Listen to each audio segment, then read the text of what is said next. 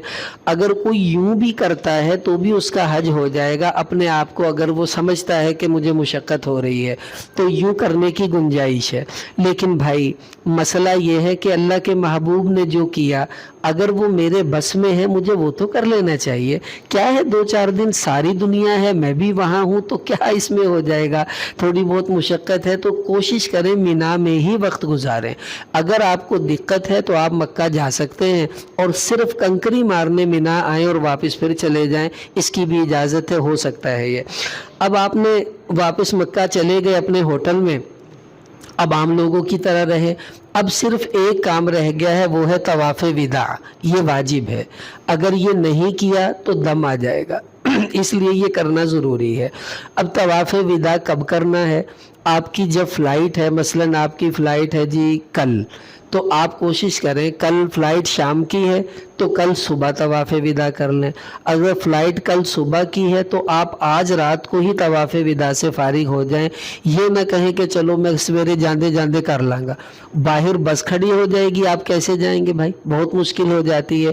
ایک دن پہلے مشورہ ہے، فلائٹ سے ایک دن پہلے طواف وداع کر لیں۔ اور یہ طواف کے لیے احرام باندھنا ضروری نہیں، عام کپڑوں میں جائیں گے، اسی طرح 7 چکر لگائیں گے، 2 نفل آپ نے پڑھ لینے ہیں، بس اس میں جو ہے وہ سعی وغیرہ بھی نہیں ہے، بس صرف طواف کرنا ہے اور 2 نفل پڑھنے ہیں، آپ کا طواف وداع ہو گیا الحمدللہ۔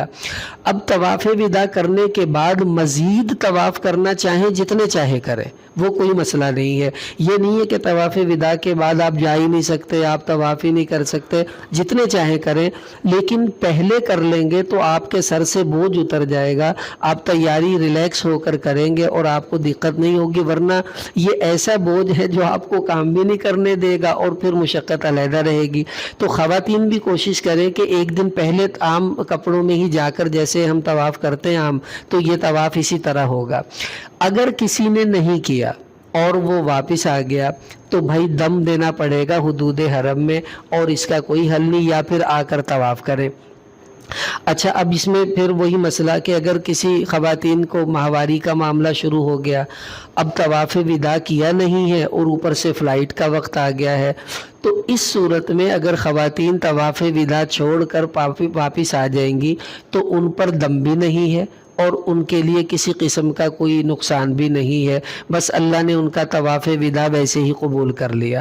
طواف زیارت کی معافی نہیں ہے عورت کو بھی، لیکن طواف وداع کی ایسی خواتین کو اللہ نے معافی دے رکھی ہے کہ اگر وہ کسی مجبوری کی وجہ سے یہ ماہواری کی چھوڑ دیں تو پھر ان پر گناہ نہیں ہوگا، بشرطے کہ وہ پاک نہ ہو اور ان کی فلائٹ کا وقت آ جائے۔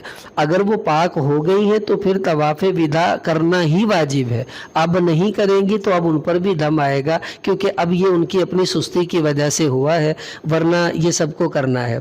اس کے بعد آپ فارغ ہو گئے، اب آپ کو واپس اپنے وطن آ جانا ہے۔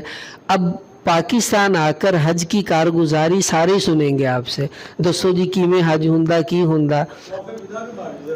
جی جی ہاں ہمارا حج جو ہے وہ مکمل ہو، جی جی جی ابھی اب وہاں پر ہی مقیم ہیں، تو یہ ساتھی ہے اعظم خان، یہ کہتے ہیں چلو جی ہم طائف چلے جاتے ہیں، ٹھیک ہے، ہم مدینہ شریف چلے جاتے ہیں، ابھی ہم نے طواف وداع نہیں کی، ہاں اس میں کیا سوچتے؟ دیکھیے طواف وداع کیے بغیر اگر آپ میقات سے نکل گئے تو آپ پر دم آئے گا۔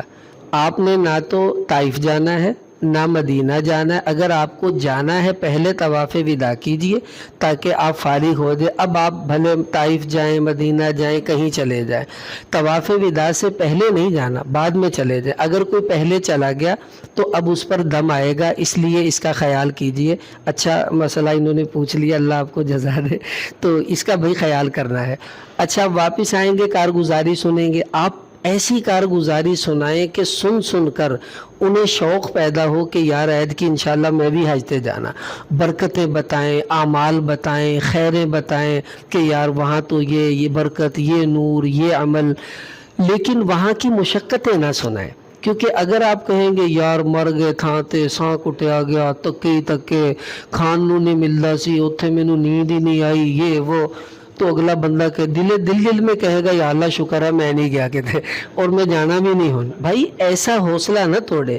آپ مشقت سائڈ پر, ابھی جیسے مولانا نے مدینہ منورہ کے بیان میں وہ دہی والا قصہ سنایا, تو یہ اللہ کی طرف سے ناراضگی آئے گی کہ انہوں نے ایسی بات کیوں بتائی جس سے لوگ میرے گھر کی طرف آنے سے تیار نہ ہوئے.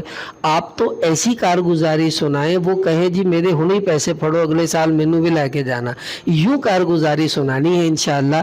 ہماری وجہ سے کوئی تیار ہوگا, ہمیں ثواب ملے گا نا, اور ہماری وجہ سے کوئی نہ گیا اور ڈر گیا پیچھے ہو گیا, اس کا گناہ بھی ہمیں ہوگا. اللہ ہمیں اس سے بچائے. اب یہ الحمدللہ ہمارا حج کا مکمل ہو گیا. اب آپ حضرات سوال کوئی پوچھنا چاہیں تو پوچھئے.